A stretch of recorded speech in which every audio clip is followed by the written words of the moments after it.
Say something. Hi, guys. I was waiting for the music to go off. Calm down. Simmer down now. Oh, that's my wife's favorite phrase. Simmer. She tried that with me once. She'll never do it again. I'll show you simmer. How's Lindsay? Drowning in laundry. Okay. My family and I are going on a lovely vacation next week to Universal Studios, and I am packing for everyone because Mr. Squirrel is working. So that's been fun. It's not that hard. You need 3 shirts, 3 pairs of shorts. You would think, but then I also have to get everyone else's medication, and I have to get matching shirts because my mother-in-law wants us to have matching shirts. Oh, dear God, you're not one of them. I'm not. I said my mother-in-law. Oh, no. That's verboten. But other than that, I am doing well. And we have an interesting show for y'all today. We are here to talk about the life and greatness of Miss Erin Pizzey. Yeah, so I guess we should, get the elephant out of the room because there are conflicting things being There are said. conflicting reports. So the reports are one that she passed on the 4th. And then you said you heard one on the 6th, right? Mm-hmm. And then there's other reports out that she has not passed yet. So what we're choosing to do and want to talk about her life today doesn't really matter in terms of whether she's passed or not, because she's an amazing woman. I've had the privilege of meeting her once at a conference many, many, many years ago, briefly, 3 minutes of, if that. But I also had many conversations with her via email because I've been trying to get her on my podcast for 2 years. Probably over that time, give or take 24 emails back and forth. What a sweet woman. Very kind, very generous, willing to come on. Her health just wasn't allowing it. We had set up a couple of times, and then she would message me, I just can't do it. And I totally understand and respect her. She was 85 or 6, I believe. 86. 86. And I appreciated that she at least was willing to try. It just didn't work out, which I'm a little bummed about because, I've talked long about how I have certain people that I look up to. Warren Farrell is one. She's another one. She's top 2 with me along with Warren. She's been doing this literally for 50 years. And, went through hell.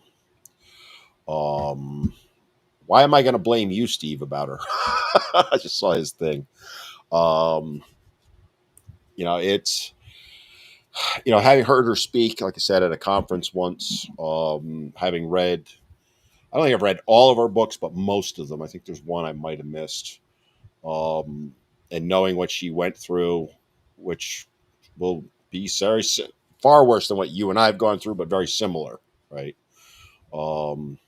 And so I thought it would be good to talk to her about it, or talk to you guys about her, what little I know, kind of share her life, her story, and honor her, because if anyone deserves it, she does. I agree. Of course, I got my start in this wonderful sphere as a teenager. And when I was doing more research into it, to have something to lob back at my fellow females who all went to the kind of 4-year brainwashing camp that you go to and you lose all common fucking sense. Her books are one of the first ones that I grabbed and read, and all common sense, and none of it was misogynistic. Everyone kept saying she was a giant raging, misogynist, which is amusing because she did so much work for women. But I would actually argue that she's the opposite of misogyny because she allows that women are full functioning humans with all of the sins, vices, and violence that comes with being human. We're capable of the whole range. because we're human. And Mhm.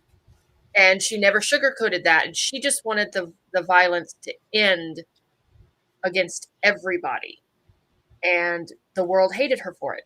They absolutely tore her to pieces Mhm. for it, for stating the obvious. And And we'll get into some of the things that were done to her because I think it's important that we do, because it shows how strong a person, but more particularly a woman, she was. Right?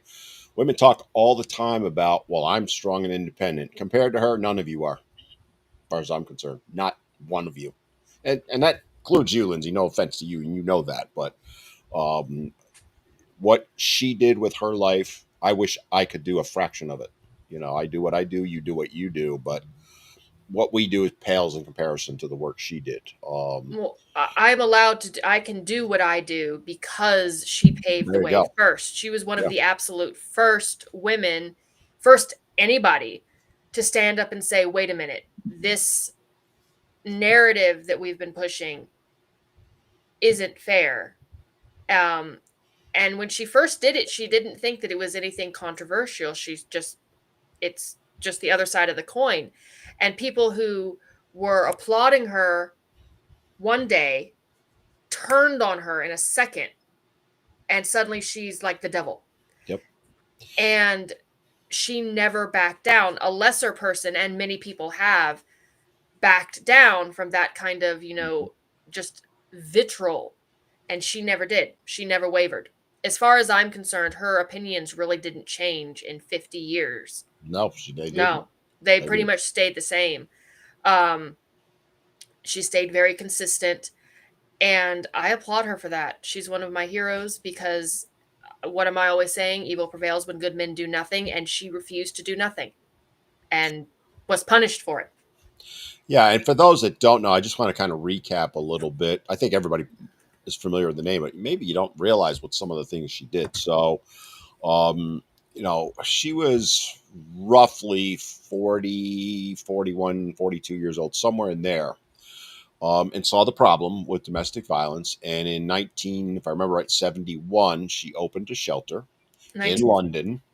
she formed the coalition in 69. She opened the shelter in Shelter. 71. Okay, yeah, which was and is considered the first refuge for battered women and children anywhere in the world, like the first one ever.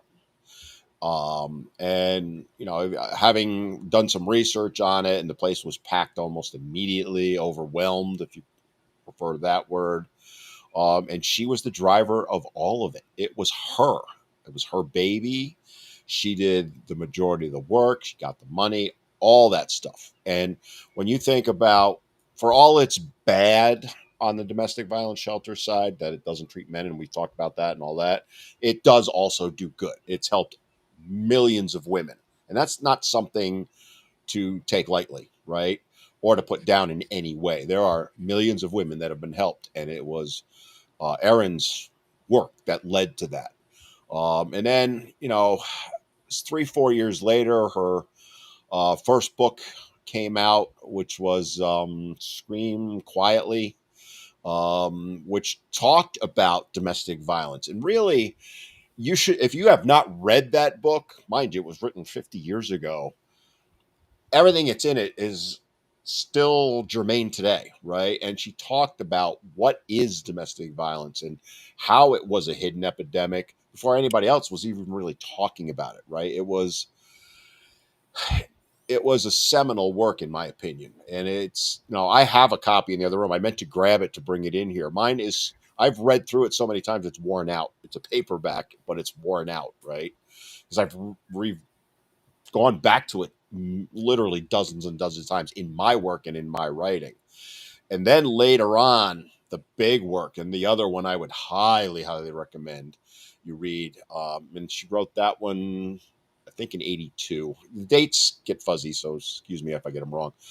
Where it was called Prone to Violence. And I have that one in the other room as well, which was the one that made them turn on her, right? Because she very clearly and unequivocally stated in that book that from her own firsthand observations, having run the first shelter in the world, that domestic violence was not a gender issue, it was a human one. And that's like, as Lindy said, they turned on her like that. That. And it's where I have been saying for years that violence is a human problem, not a gendered one. And I am paraphrasing her in that book when she says it. She did hundreds of interviews, and she found that women that were violent were often just as violent to their partners. Mm-hmm. That it was reciprocal, it was mutual. So it was both parties were equally violent to each other. And she also found that children mimic what they see. So in the case that a father was violent towards the mother, the children, male and female, would grow up to exhibit violence in turn. And she wanted it all to stop. She's like, well, we just need to start treating it, equally. We'll open a shelter for men. And when she tried to do that, you would have thought that she was trying to kill kittens. Or puppies. Or puppies. Because that skewed the narrative. And she was a feminist icon for her work for women. And then the feminists turned on her because how dare you suggest women are equally capable of being violent humans? And she maintained through her entire life that it's the human part. Women are humans just like men. Yep. And if you're going to claim that women are equal to men, then you must accept that they are also equally capable of being vile, horrible humans. I'm paraphrasing, of course. But that was her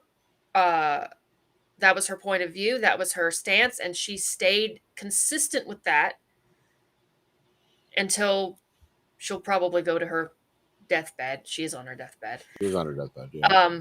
With and that, she may have passed. We just don't know for we sure. just don't know for sure. And I don't want to spread anything that we don't know for sure. But she maintained consistency, and I applaud her for that because so many other public figures will flip-flop.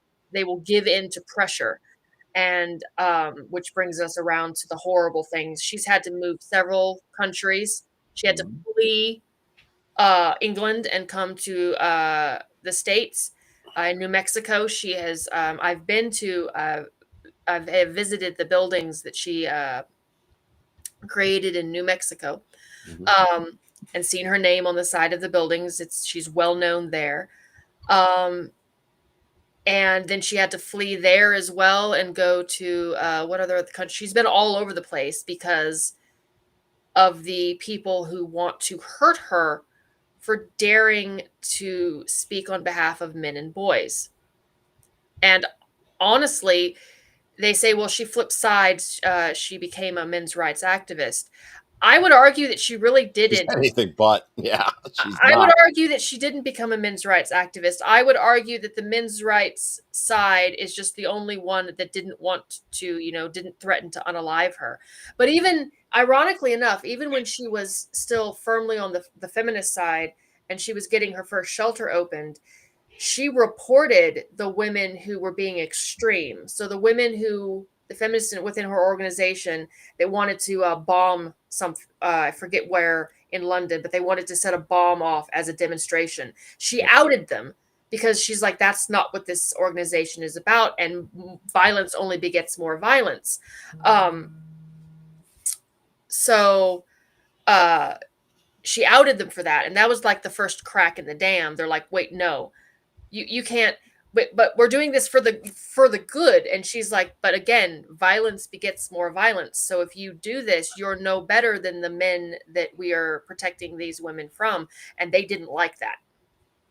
Well, I mean, one of the things, and she talked about it in Prone to Violence, that she found after having run a shelter for a decade at that point, was that, and this is the first instance I'm aware of that it was ever really brought up, that domestic violence, a lot of it was reciprocal, right? And the majority of it, by the way, is reciprocal. It is both parties doing it, both the man and the woman. And, she would talk about that. And that, again, they being the feminists, didn't want to allow that to them. It had to be a zero sum game. Only men abuse, only women are victims. And she was like, no, like you were just saying, she's, some consider her a men's rights activist. Some consider her a feminist, by the way. She was a human rights activist. She is the very definition of a human rights And she's activist. an egalitarian. Yes. And so she was, as you were saying, reporting women that were themselves violent, not just like in your instance where you're talking about bomb threats, but who were perpetrators of domestic violence. She was reporting them to the police. Um, because having done that kind of work, having been, having run a men's male victims domestic violence group, there were times I had guys coming in that I figured out really quickly they were the actual abusers, not the abused, right? And we got them out fast because I wasn't tolerating that. If you know what to look for and you kind of figure it out yourself after a while, you can kind of tell. And so she was more experienced than I ever was. She could see that some of these women were the ones perpetrating the violence and trying to deal with it, trying to help the men. And she unequivocally stated, starting over 50 years ago, that both men and women can be victims or perpetrators. That a lot of it, by the way, and I'm kind of recalling some of the stuff in the book, a lot of it translates to how they were brought up or traumas they experienced, right? She went into all of that. What's happening is back then it was all poo-pooed, right? I'm trying to be polite about it. They came for her. And none of this is true. It's all false, blah, blah, blah. And so what has happened is over the past 50 or so years since she said all that, it's all been proven true time and again, right? Every word she said has proven to be true. But she paid the price for it. And she never, ever backed down. And I say to her, what an amazing woman. I aspire to be like her. I really do because, and I put her right up there with Warren. Warren's the same way, right? Warren, I would say the very same things about Warren. They went through hell and still do. Um, Yet they never back down. Um, when you think about the effect she had politically, the effect she had just helping victims in general, um, raising awareness on the issue for 50 years, she talked about it. As I said, she was so selfless with her time. She was more than willing to come on with me. It just didn't work out because of her health. But had she been healthy, I have no doubt she probably would have come on multiple times, right? Because she wanted to get the word out. And privately, she said to me, and I'm not sharing anything she wouldn't have a problem with. She's like, I need people to carry forward for me because she knew she was coming to the end of her life. And I said, I will absolutely be doing that, right? I talk about domestic violence often. And, you know, as I move forward and as you move forward, Lindsay, I hope others join us because until more of us speak out and become as brave as she was, as an amazing a person as she was, things aren't going to change. That's the reality of it. And I always come back to well, in her so we were talking about her observations on children and how they're raised and how often children raised with the example of violence then go on to exhibit violence themselves. Um, Mm-hmm. and she kept coming around to um, violent adults create violent children, and then and so forth and so on. And even when she came at it from a problem of let's protect the children, even that was lambasted as, well, no, mothers would never hurt their children. Right. Um, and I mean, it's not just adult domestic violence that she spoke against. It was all domestic violence, including that perpetuated against children, because for the longest time, it was almost culturally ingrained that one, women don't beat their husbands, and two, fathers are the ones who beat their children, not the other way around. Um, And back when she was getting started, domestic violence was one of those things, much like infidelity, that you just didn't talk about. Right. It was kept very hush hush. If someone saw that someone was beating their wife, the church or the community would try and stop it, but no one would call the cops. Um, Wasn't even illegal it for a long wasn't time. it wasn't even illegal for the longest time. Um, and she got a lot of laws changed, and And she people don't remember that, Lindsay, right? She fought to get the laws changed to protect women, and they vilify her for and it. they vilify her for it, and they say that she hates women, which is freaking ridiculous. If I you mean, it's mind blowing to me. um and she started out helping women, and what I love about her is that she did not go into it with preconceived bias. So she saw a problem, she saw women being hurt, and she decided to do something about it. And then in the course of doing something about it, she was given more information, and she found out that men are also being hurt as well. So she just expanded her, okay, well, let's do something about that too. And they wouldn't let her. Mhm.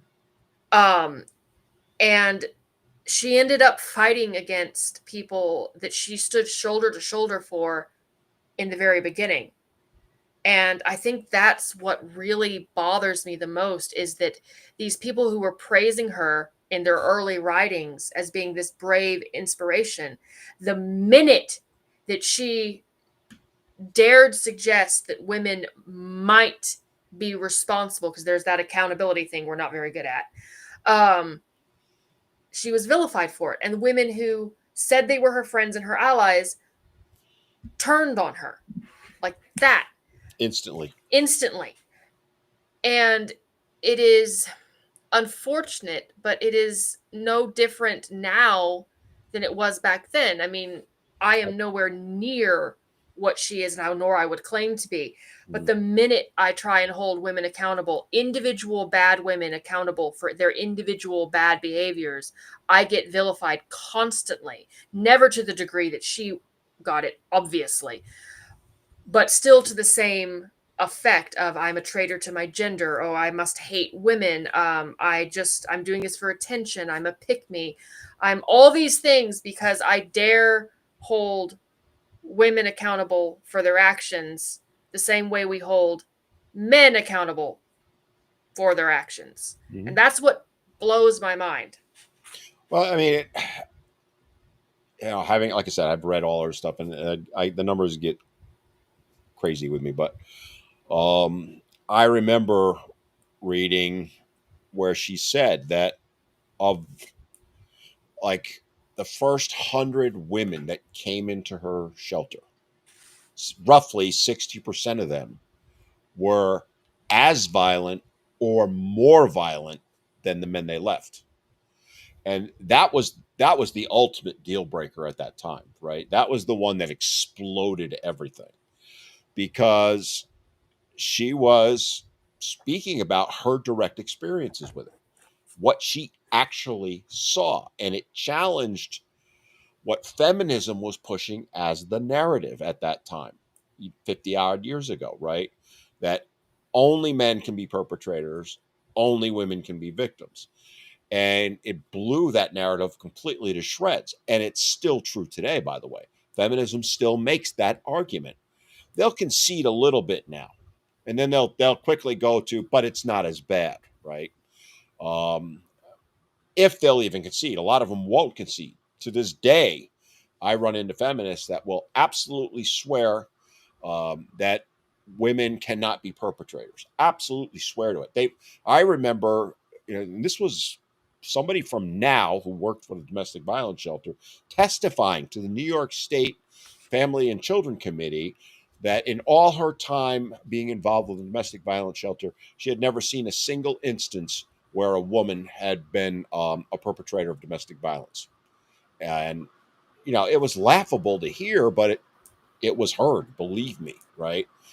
So, Erin coming forward and talking about this before anybody else was and challenging that narrative, the scary part is we're still there. It's gotten better for sure.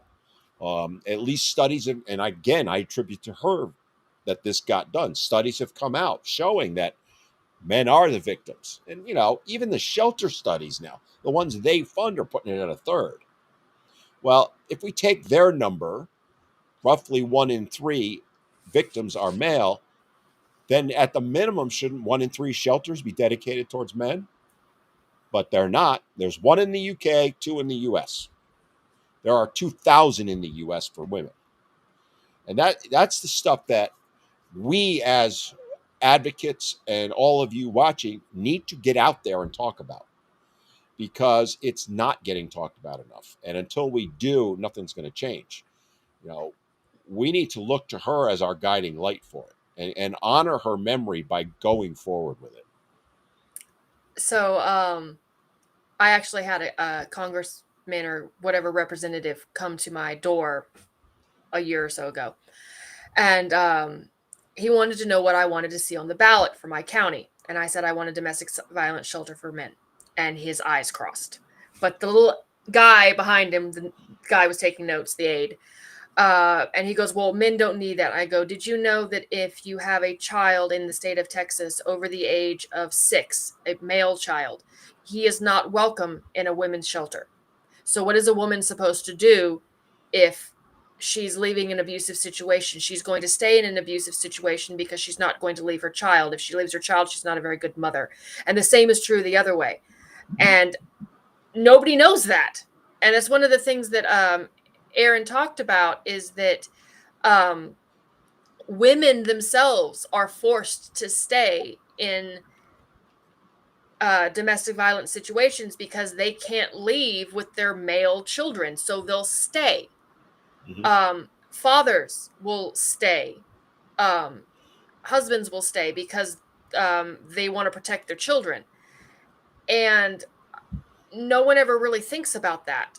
That they're like, "Oh, well, of course you can leave. You can leave with your children. Children are always welcome in the shelter." No, they're not. No, they're not. In some states, the child has to be under the age of 12, but in some states, it's as low as 4. Well, the shelter I was affiliated with, it was 14. But now, mind you, this is 25 years ago, right? So no boy, because they're boys at that age, under the age of 14, was allowed in the shelter. And here's the other thing. I don't know if I've ever shared this before. I wasn't even allowed to know where the shelter was, nor were any of the men on the board. No, were not allowed to know where the shelter was. Let that sink in for a moment, right? They knew I was a victim, not that they would ever admit it. The men on the board were told, we can't tell you where the shelter is. Yet they're supposed to make decisions on it. And there were 2 at the time. I mean, but that's what they want to put through as the message. All men are potential threats, right? Oh, they're on the board of the shelters, but they're still a threat. They're going to go in there and hurt women. When in reality, it was more often than not, women are getting hurt by other women in those shelters. That's a whole other show we could do. There's a lot of stuff that goes on that I'm aware of that someday I want to expose. Others have done it. But it speaks to the conversation being had, and we need to have it because, as I said, Erin talked about this stuff 50 plus years ago, and things have gotten better. I'm not going to say they haven't, but not by much, right? Minuscule improvements. 50 years ago, we didn't have any shelters for men. Now we have 2 in the States, 1 in the UK, unless it's changed. The numbers. No, there's only one in the. There's one here in Texas, near Dallas, and then there's one in Arkansas. Batesville, Arkansas. There's a And, third one coming up, trying to be opened in Washington State. I'm not sure exactly where. and they had one very briefly in Canada, but he got death threats and he got shut down too. So, um,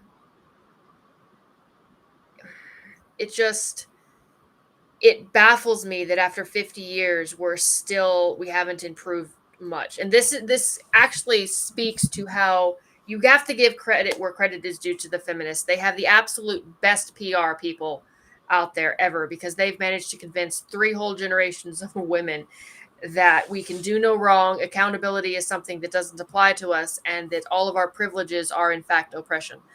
Um, Yeah. and uh, and one of the things that I will maintain is that a privilege is being able to get away with a horrible behavior and have every excuse made for why it is not actually your fault. So a woman beats her child, and it's not her fault. It's because, well, she was beaten as a child, or she has all this stress that her husband is putting her on, or it's never her fault. It is never her fault. Or if she hits her husband, well, he must have done something to make her do it. I used to hear that one all the time. You must have done something to make her. What did you do to make her mad? Yep. But if you were to say that in reverse, you'd be tarred and feathered in the court of public opinion. Yep. Um, and you even Google it. Why is my wife yelling at me? And it comes up with this list of, well, have you done this lately, or have you forgot a birthday, or did you forget an anniversary? You say, why is my husband yelling at me? And it gives you the domestic violence hotline number. Yeah. And I keep coming back to, it's one of the very last true examples of misogyny in our culture, in institutionalized misogyny. Because the idea that women, by virtue of being women, are either less human or more human, depending on how you put it, because we are not capable of the same violence that men commit, that is misogyny. You're basically saying that by virtue of being female, by virtue of having ovaries, you are either better than men because you are not as violent as men, or you are not equal to men because, again, we are these fairy princesses that can do no wrong, and we're not inherently violent.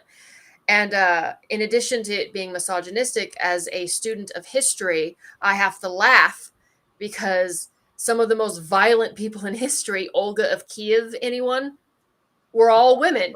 Yeah. Catherine the Great, Catherine de' Medici, Mary Queen of Scots, Mary the Tudor, one, Elizabeth the one, Isabella of Castile, Empress Wu Ten, Theodora of, I forgot, the Byzantine Empire, Empress. They were all women, and they were all extremely violent. Boudica, like, there are examples throughout history of women being extremely violent, and that just makes them human.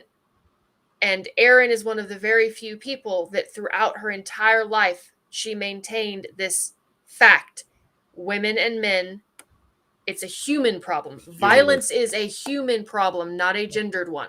And I've been saying that, paraphrased, for years. Well, to your point, I mean, let's talk a little bit about what happened to her, right? So after the book came out, and again, I think it was 82, she started receiving death threats and bomb threats, right? So, and she's talked about it many times. The police were heavily involved. They had to protect her. She traveled under police escort everywhere. If she went to a conference or whatever, the police were there. I remember this, her telling me privately, but I know it's been out there publicly. They were screening her mail, right? They actually, she couldn't open a letter in the 80s, mind you, because she was worried about a bomb being in it. So they had to have the squad check it. Think about the resources involved in that, right? But here's the point that she made to me that I'll make now, which is it wasn't men doing it. The threats were coming almost universally from women. They literally proved her point, right? They were exhibiting and promulgating violence towards her while saying that women can't be violent. Let that sink in, people, right? They literally proved everything she said was true. And those threats continued for decades afterward. So now, of course, feminists say that none of it was true. She made it all up. She didn't make it up. Police were involved. You think they didn't check into it? Come on, right? And then you talk about other things that she went through. Just kind of highlight some of them. Lindsay's talking about Lindsay has been called a traitor. So was Erin. Um, you know, the funding for the shelters that she was working with got cut off. How does that help women? If you're arguing where we need to help women and you're trying to get the funding pulled so that it could be moved to other shelters that fit the paradigm, it's insanity, right? And that's, by the way, that's what they did. So they pulled all the funding from her organizations and moved them over. That's why she ended up leaving a lot of them. They were the organization she was in ultimately were taken over by feminists or activists that supported feminist causes. So they drove her out, much like they drove Warren out of now, right? Warren Farrell was on the board of the National Organization of Women. They loved him at first till he made the mistake of saying, you know what? I'm hearing some of the things from men, and you know what? They have some good points they're bringing up. I mean, it was that simple. He's talked about it on my podcast a couple of times, and they drove him out. So afraid are they of any discussion that they will do whatever they need to, including violence, to stop it. And about a month or so ago, you saw what they did to Charlie Kirk. Different scenario, but same result, right? They will not allow conversation. It has to be a zero sum game, and they will do anything and everything they need to stop it, to stop any conversation on it. And that's where we as a group need to say, no, we're not going to be silenced. That's one of the reasons I went back on TikTok after leaving it. It's part, I've talked about it in videos I did.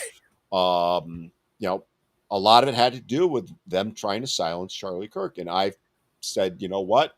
I'm a hypocrite if I let them drive me away. Erin was another reason I thought about that. And Warren. I'm like, you know what? They wouldn't back down. Why the hell did I? So I got back on. But it just speaks to it all.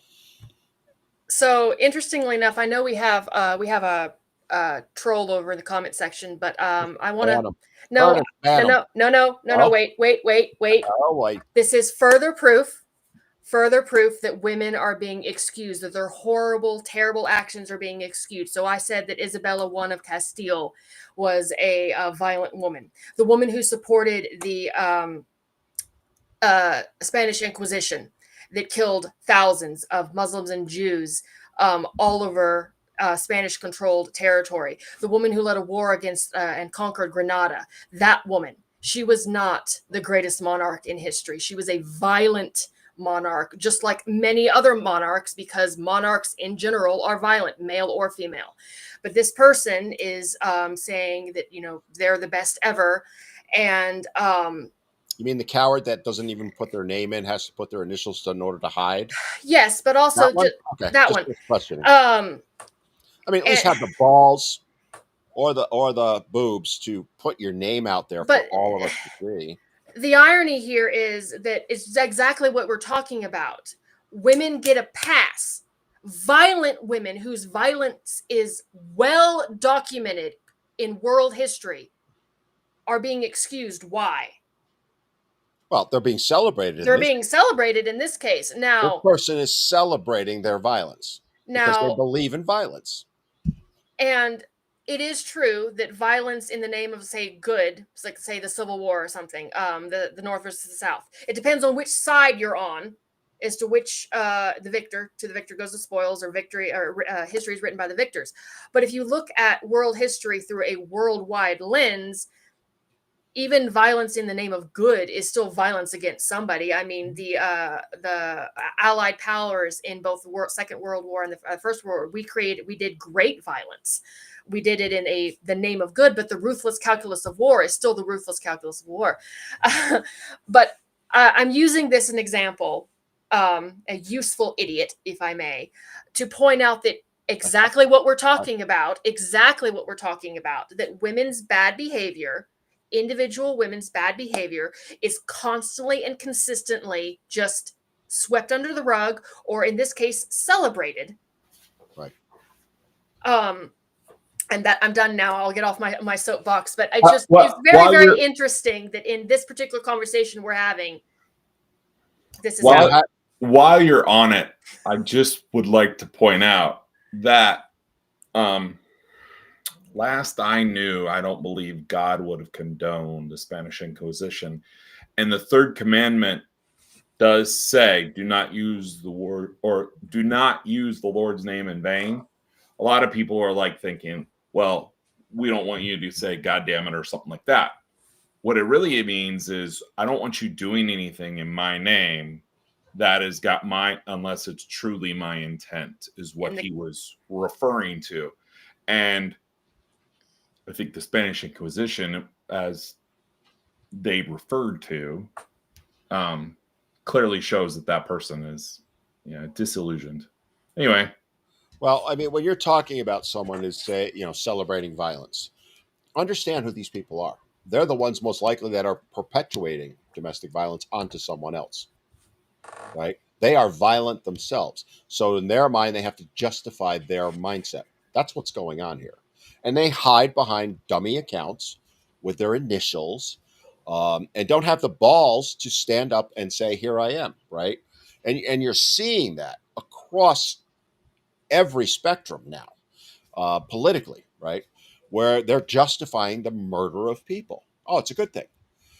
If they're capable of doing that, they're a lost cause. You cannot reason with someone like that, right? They don't have the ability to have any morality. They don't have it. If they're going to sit there, hide behind dummy accounts, and hurl stuff like this in order to get attention, because that's what they're doing, right? Their lives are so pathetic, so sad, so lonely.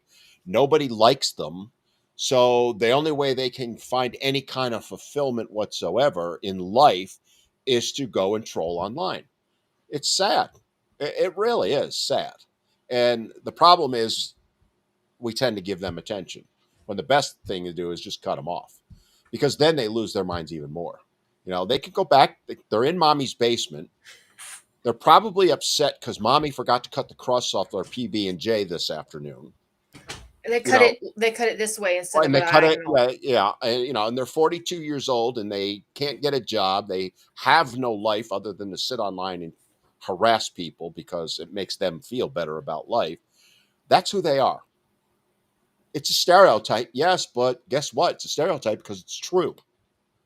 And you're seeing that, by the way, with all the rioting and stuff going on, say in Portland, and they're arresting these people, and you're finding out about them, right? Different concept than what we're talking about here, but the same type of people.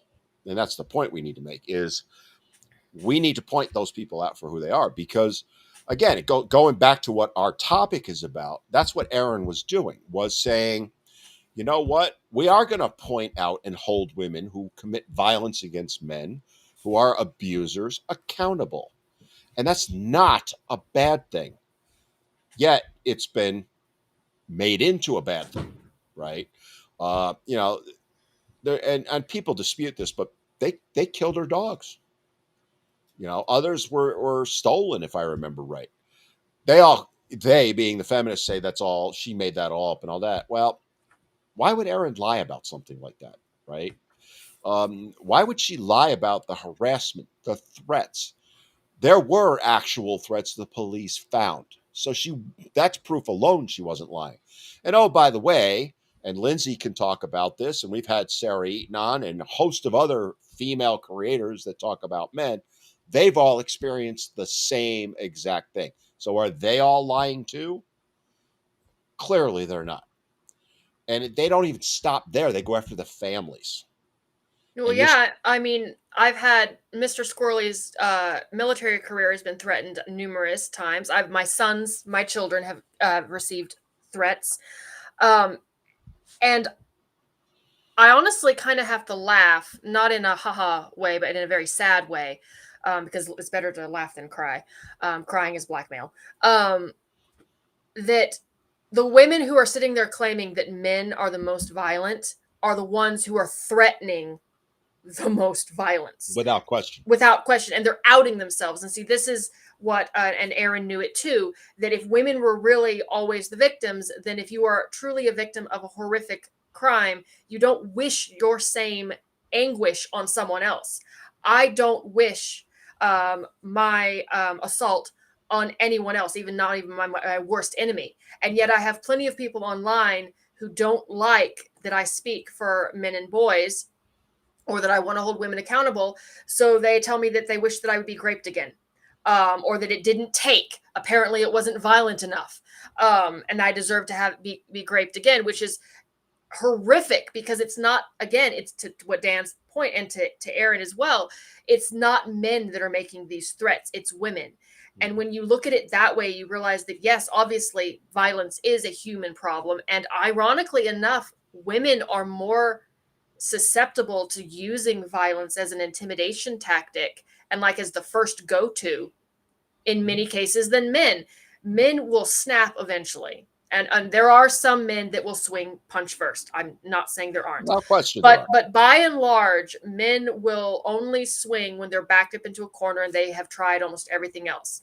Women, on the other hand, in my experience, the first reaction they have is, I want to hurt them. Not, I want to say something to them. Not, I want to talk to them. It's, I want to hurt them. I want to either threaten them myself, or I'm going to get my boyfriend or my husband to threaten, my boyfriend will take you on. I mean, how many men are in prison now because their girlfriend or wife either put them in a position where they had to defend her because she started a fight she couldn't finish, or she basically used them as the loaded gun and pointed it at someone. It's well documented throughout history. We're talking about Isabella Castile. It's well documented throughout history that women use men to commit their violence for them, but that doesn't make them any less guilty. Their hands are still dripping red. They're still, to borrow a Black Widow phrase, their ledger is still full of red. And no, it is not only in the West. Oh, she went mute. Well, I'll jump in here while she's dealing with the child. To Lindsay's point, though, right, is, and Lindsay, this was a question I wanted to ask Erin, because, and I know she's talked about it, but one of the things I was going to ask her, and I'm going to ask it to you, of all the threats you've gotten over the years, how many of them were actually from men? Versus, now I know the majority of them are women, but how many? One, and he was very young. Very young. So let that sink in. One out of hundreds, right? Probably thousands at this point for you, because I know how often it happens to you. I can't speak for Erin, but I know the numbers are probably very similar. But yet the argument they make against her is women aren't violent. They don't threaten. You were talking about something that I just covered in a video that I did. I think it's out. I'm not sure. I lose track on them. But one of the things that, when you're talking about violence being committed, specifically murders, right, is that they love to quote that men kill women more than women kill men.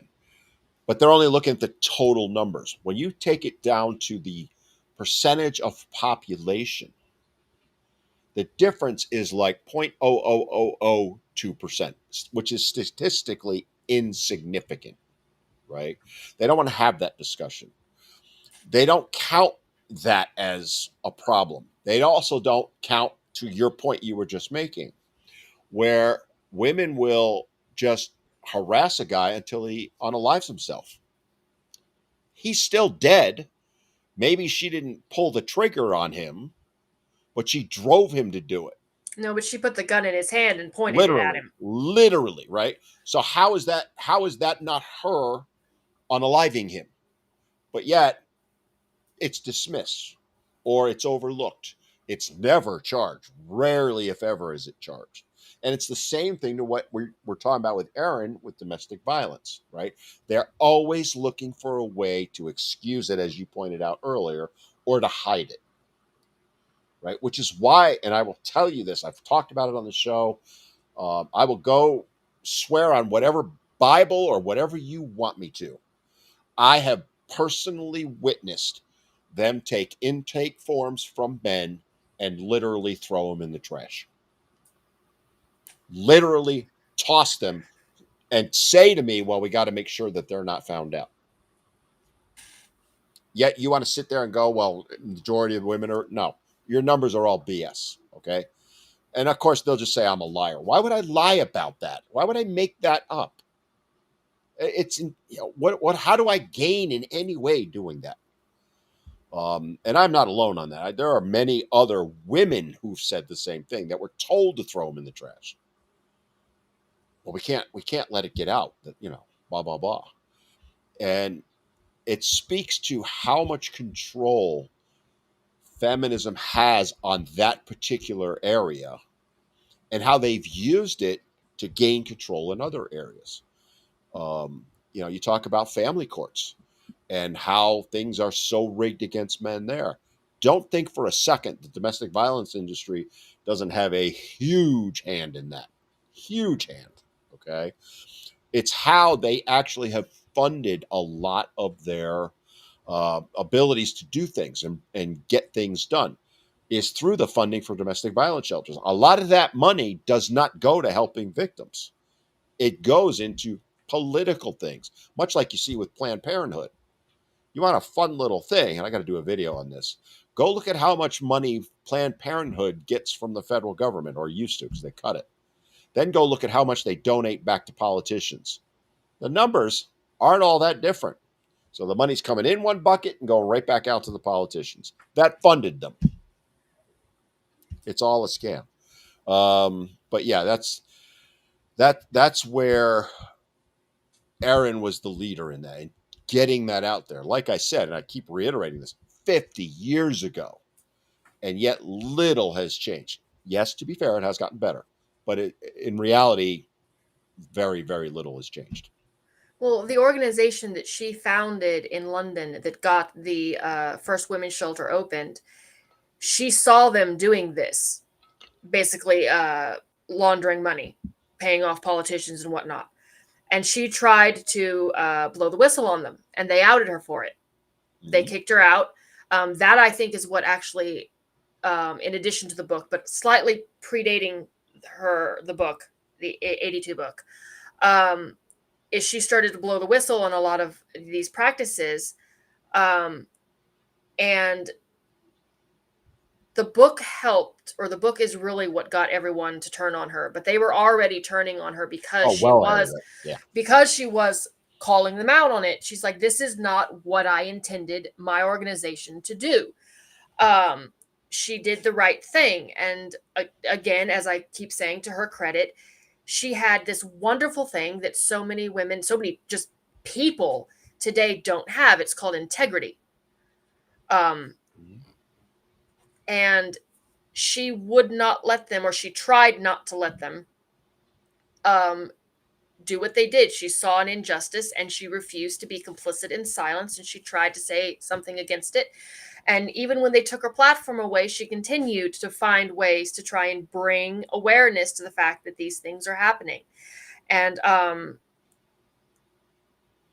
we need more people like her that refuse to be silenced regardless, because that's what they're trying to do, is they're trying to silence her, because you got to follow where the money goes. And to Dan, what Dan was saying, the feminist movement gets a lot of money that comes in for the domestic violence shelters or the services for women, and then they turn around and donate to politicians who continue to perpetuate this idea that women are perpetual victims, and that men are, the devil incarnate, the boogeyman.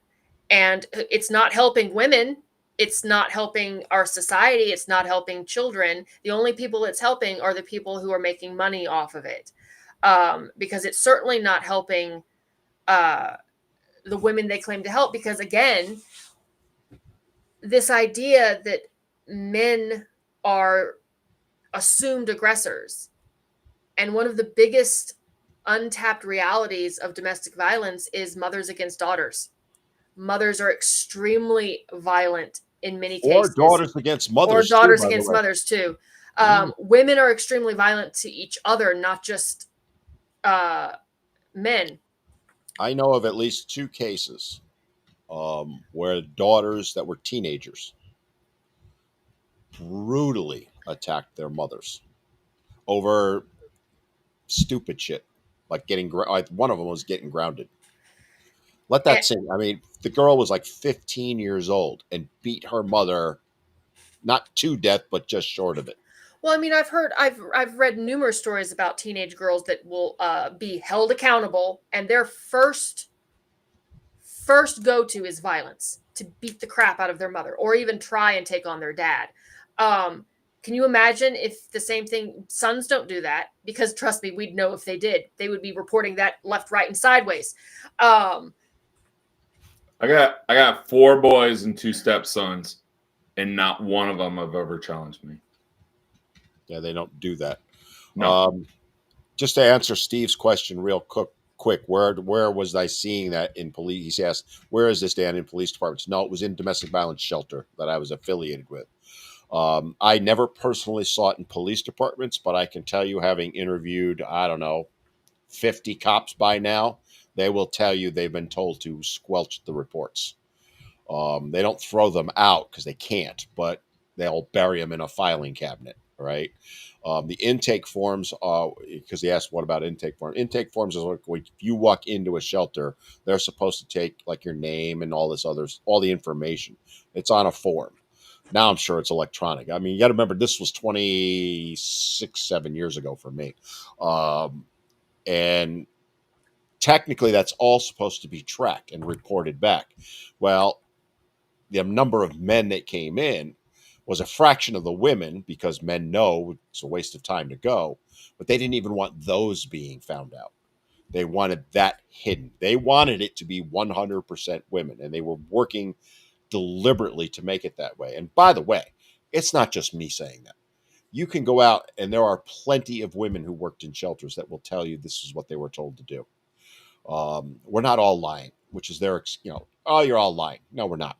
Okay. And as I said, when I was speaking with, Children and Families Committee in New York State, trying to get a shared parenting law passed, the domestic violence industry came out in force and literally testified that she had never seen a woman who was violent. And I said, well, because I followed her, I'm like, well, I'm a male victim of domestic violence. And the look she gave me told me right then and there, this woman is absolutely guilty of committing violence on people. If she could have gotten to me, she would have tried to hit me without question in my mind, right? And again, it's all to hide the reality that Erin first exposed. Because I want to get back and keep talking about Erin on this. She was the one that was brave enough to talk about it first. Nobody else did. Nobody else was. And, like I said, they came for her. There were bomb threats. She got blacklisted everywhere, right? Because she's written, ballpark off the top of my head, 15, 20 books, somewhere in there, right? Highly successful books at first, right? Prone to Violence was highly successful when it came out. Major publishers wouldn't touch her after that because they came for her. Bookstores got picketed. Libraries got told to remove the book. Still are, by the way. Still are. There's one library in New York State that didn't have it. And I asked them about it. Why aren't you carrying this? Oh, we can't carry that book. We can't carry that book. Why? And I got in a whole rigmarole with them. But those things were happening then. They're still happening now. And that's where I put some of the blame on us, because we have to stand up for it. We cannot continue to allow this to happen. Anything that threatens their ideology, they will try and silence immediately, 100%. And I have a question for you, Dan. Mm-hmm. You did a lot of radio work, if I remember right. Yep. So, how many times did we see especially in the 80s and the 90s and sometimes the early 2000s, where if a particular singer took a political view, they would have mass call-ins and say, if you play that song again, I will never listen to you again. Oh, it's still happening to this day. It still happens. Which, isn't that sad? I mean, there was some guy that made and it's country music, so I know nothing about it, but I just saw it in the news. He made something that was basically anti-Trump, all right?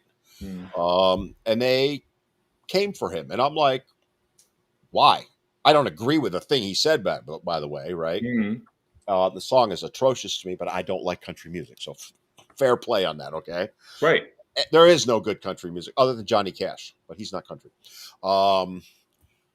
When that happens on the other side, I don't agree with a word he said. I think the music is horrible, but I would never want him silenced. I would never want it boycotted, right? Ever. Right. You know, I mean, and again, people have said to me, well, what about certain things? And they'll throw at me. And it's like, unless it's an overt threat. Unless it's an overt call to violence, there's a difference between hate speech and speech that you hate. Right. Like somebody recently asked me about Destiny, who's like the far left blogger or whatever he is, podcaster, right? I have no clue. He's a complete whack job. I think that's who it is, Destiny, right? He let his wife sleep with other men and talked about how it was good for him and all. The guy's a complete whack job. He's literally calling for violence on his podcast. And somebody asked, do you think his podcast should be demonetized? Because it was. Yes. Because he's overtly saying we should resort to violence. That's the exception I will make, right? But if you're going to go on and say, I hate Trump, fine. I don't have a problem with that. Or I hate Biden, or I hate, it's free speech. Jar Jar Binks. I don't care, right? The ability to talk does not make you intelligent. Well, first of all, I happen to like Jar Jar Binks, and my wife likes him even more. My give up. But I don't care about that. What I care about, though, is if you cross the line. If you want to go picket a bookstore for carrying Erin's book, fair play. I don't have a problem with it. But don't get upset if I picket your store when they put a book in that you like that I don't, right? Which is what they don't allow for. And that's, again, going back to what we're talking about within the domestic violence realm. They do not allow for male victims at all. They want complete control. That's why every argument they make when it comes to funding is if you give $1 to men, you're taking it away from women. No, they're not. I have advocated for funding. There is not one single time I or anyone else that was working with me ever said to take 1 penny out of, say, VEWA. All we say is we want VEMA. Exact funding. $1 billion for VEMA. If you're giving $1 billion to VEWA every year, $1 billion for VEMA. If you're going to have 2,000 shelters for women, all for it. Don't take a one away. Give us 2,000 for men. That's what our argument is. Their argument is if you have a shelter for men, that takes away from the women. Well, what does that say about them that it has to be a zero-sum game? So, like, it says they're nuts. Well, yeah. And that's that stupid girl math. Math is not your friend, girl. And I'm bad at math, but even I'm not that bad. Compassion is not a limited resource. And I've been saying this for years. And two things can be true at once. The sky is blue, the grass is green. Neither of those statements contradicts or invalidates the other. We can help women and we can help men. Arguably, helping women helps men and helping men helps women because violent men create violent women and violent women create violent men who then use it on, children and then so forth and so on. It's a human problem. It is a perpetual motion human problem. And if you're only treating half the problem, you're still going to go off the rails. I mean, can you imagine having a flat tire on both sides and you only fix the one tire on the one side? You're going to ruin the car. But I fixed that tire. Yes, but you're riding on the wheel over here. You can't turn, you can't do anything, and the vehicle is still totaled. So ignoring the other half of the problem, that's like you have two cancers. You have like a lung cancer and say like a liver cancer. You treat the lung cancer and you say, okay, the body's healthy now. No, you still have liver cancer. You're still going to die. Yeah. And it makes no sense because it is not a zero-sum game. And you have to think about who's being helped by this. And it's the people at the top who are getting all the money, who honestly could not care. They do not care two shits about women at all. They care about lining their pockets. They care about staying in office. My personal opinion on that is anyone who's been in office more than 10 years, depending on which side, it needs to go. About. And I go 12 years, just for the record. But two Senate terms, 6 Congress terms, 6 House terms. That's your limit, and you can't cross over. Total separate story. Go on.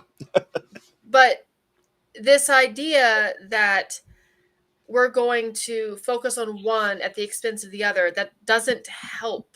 In fact, I would argue that it's hurting the very women that you claim to be so gung-ho to help against. Well, the argument they make, Lindsay, is, because I've had these debates with them, their argument they'll stick to till they're in their grave is that we shouldn't address any of the issues that men have until the women's ones are solved. And that's that in their mind, that's a bulletproof argument, because everyone knows you're never going to completely eradicate domestic violence. It's an impossibility. We're human beings. There are bad people. That's like saying you're going to eliminate pick your crime. It's never going to happen, right? But that gives them in their mind the out. Well, I'll just make that argument, knowing it'll never happen, and it guarantees we get all the funding. But in the meantime, to your points, half the population or half the side of the car is not getting addressed, or half the cancer. You're going to kill the body by fixing one cancer and not the other. You're going to cut off your nose to spite your face. It is literally killing society right now, right? Because this is all intertwined. The thing that people don't want to talk about also, we do, but others don't. When I say others, I mean average people, is the reality that the domestic violence industry funded feminism, and feminism took that money and used it to get us where we are now, which is we've got a bunch of lunatics running around the country, mostly peaceful protesting by burning down cities or killing people. They're all feminists. Every single one of them is a feminist. Which is proof that women are more violent than men. Hello. Go look at the arrests that are happening. How many of them are women? There's quite a few, right? But yet your argument to me, not you, but them, women aren't violent. Bullshit. And you said earlier, how can you think that way? Or what? I don't forget exactly how you say it. The reason they think that way is because they are so delusional, so mentally incapable of getting out of that bubble they're in, that they can never acknowledge it, because it would literally destroy them as a human being. I don't necessarily think it's lack of acknowledgement. It's that they have conflated quantity of harm or degree of harm with violence. So if you have a man your size and my size, if I punch a wall, I'm more likely to hurt my hand. You might actually dent it or put a hole through it.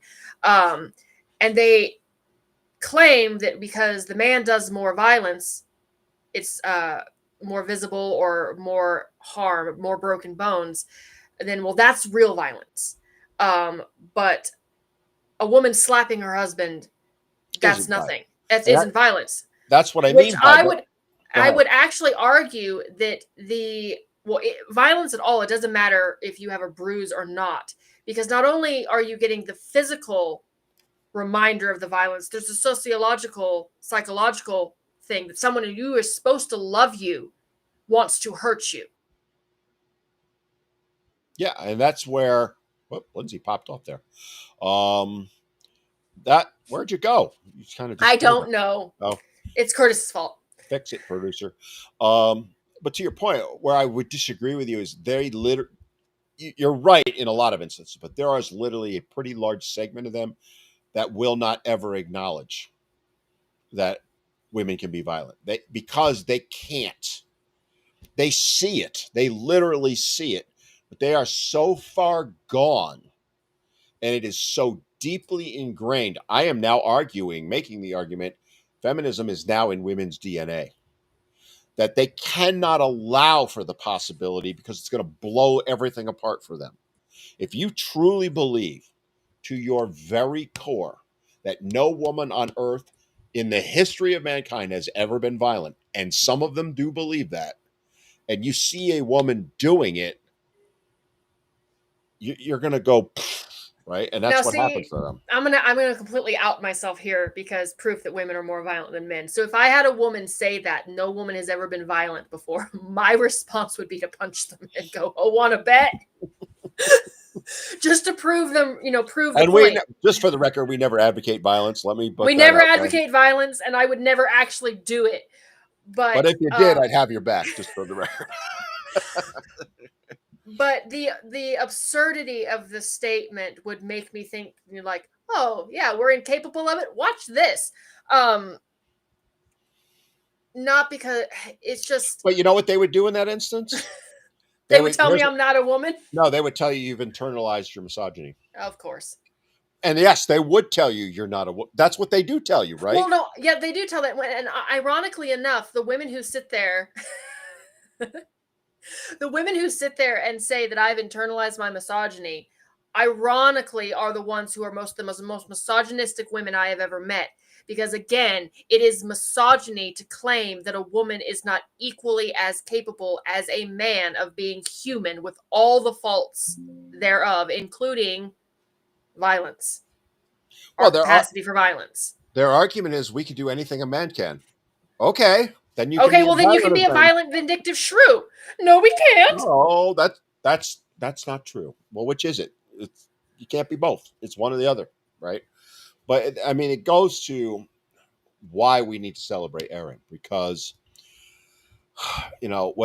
hopefully she hasn't passed or has. I don't know how to even put it. There's no right or wrong way to say I hope that. she's Right? no longer. I I hope hope she's she's not comfortable. suffering. Yes, thank you for fixing me on that. Get me out of that hole I dug myself. Um, whether she's passed or not, she's going to shortly. We need to be mindful.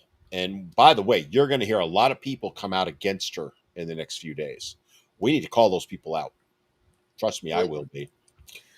Well, they're always easier to speak ill of the dead. Exactly.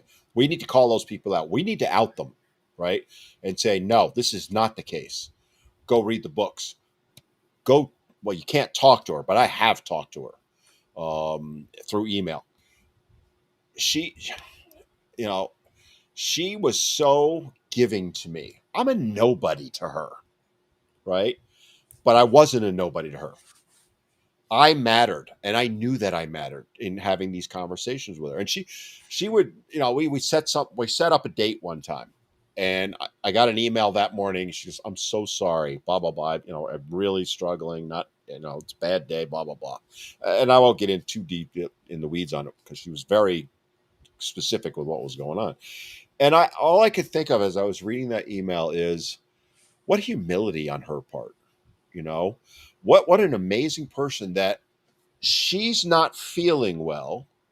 For those that don't know, she's had cancer for a while, right? For those that don't know, when you're going through that, it's not fun. No.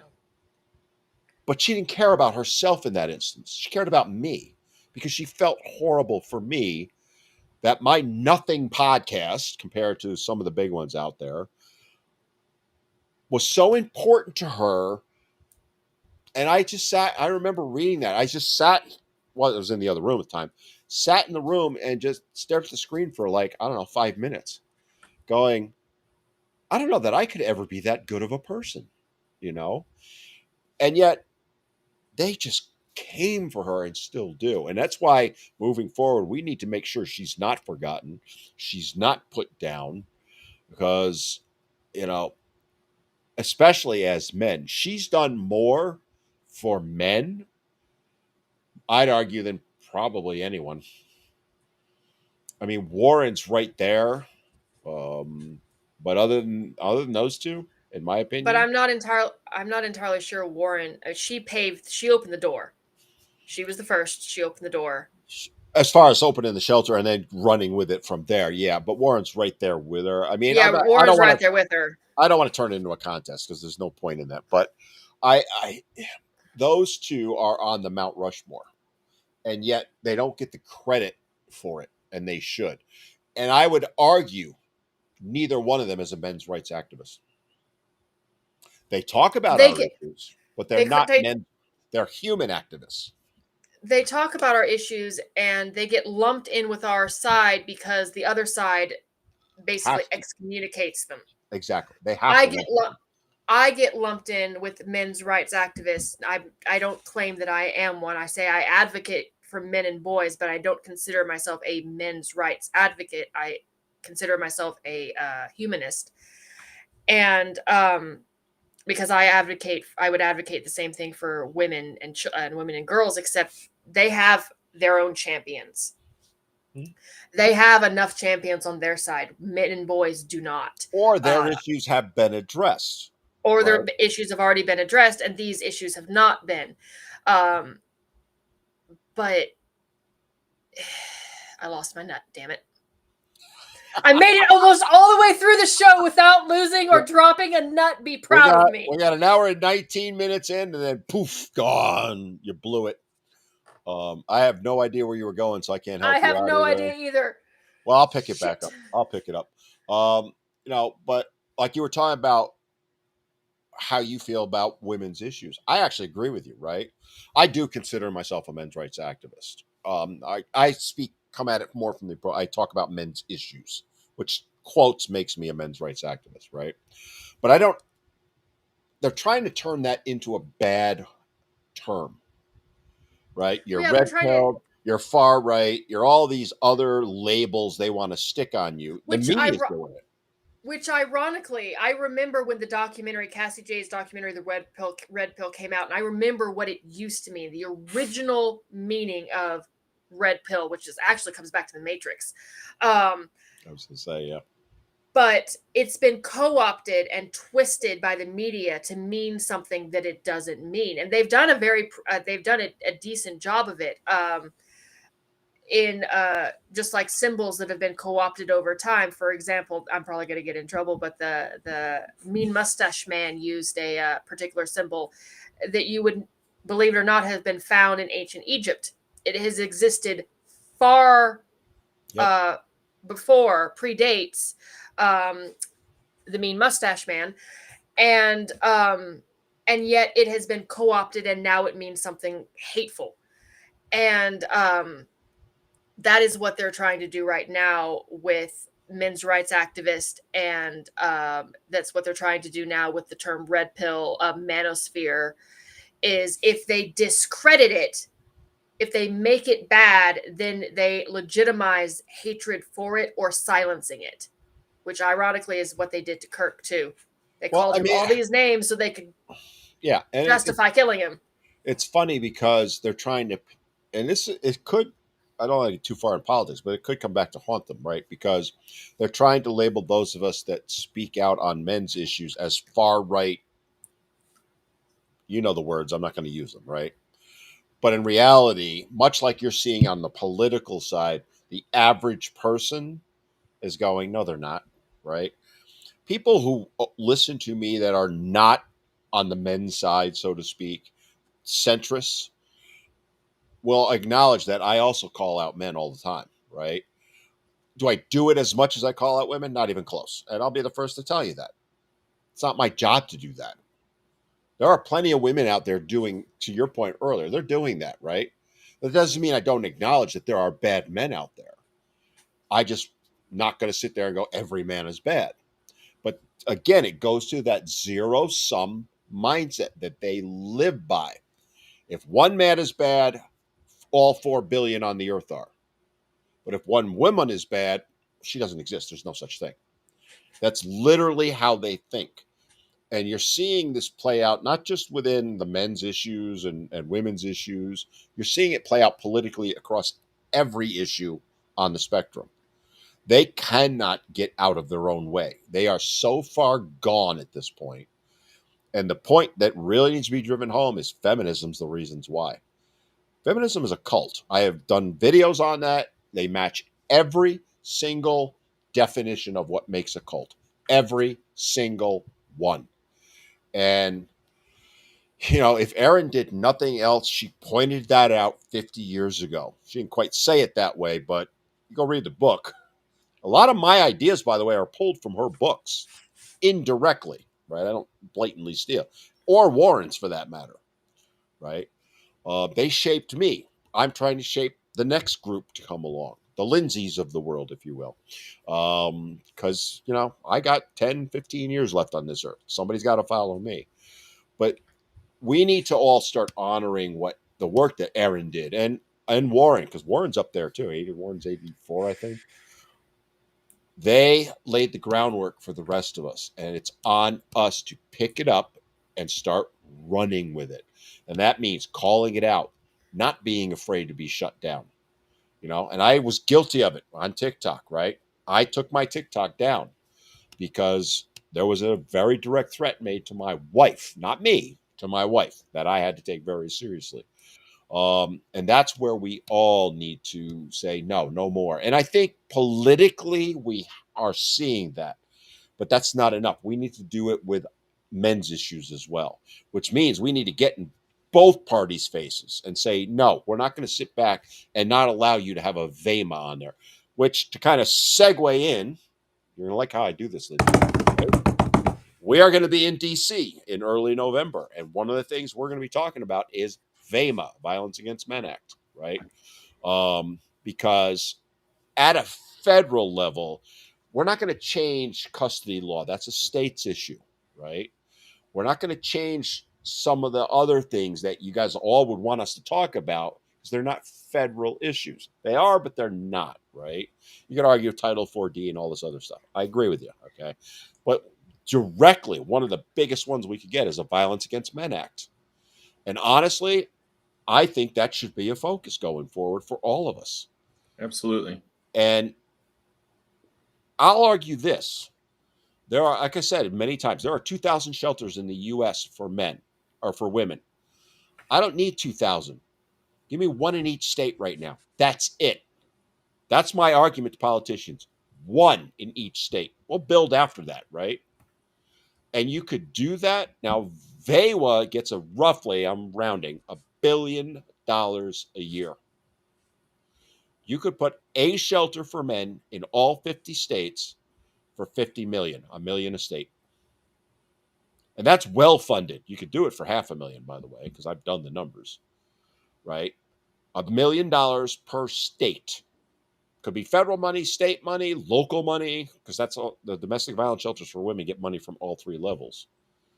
That's all I want. Give me that under VEMA. You're going to tell me, how many billions have we sent over to Ukraine? How many billions have we sent to study, tortoises fucking in Uganda, okay? Give me that $1 million that was spent on that, and let's use it to open a shelter for men. What do you think is going to do more good? So what the hell is that just came in? I'm reading it now. Oh. I'm not reading it. I just scanned it quick. It's not bad. That's the ask that we're looking at the federal level. And that's hopefully we'll be having a congressman on. We're working on it. And some other people will be coming on. So more to come on that. If you are in the DC area, I would like to do a meet and greet at some point. I did reach out to Cousin Carl. I have not heard back from him. I love him, by the way. And a couple other people I know in that area.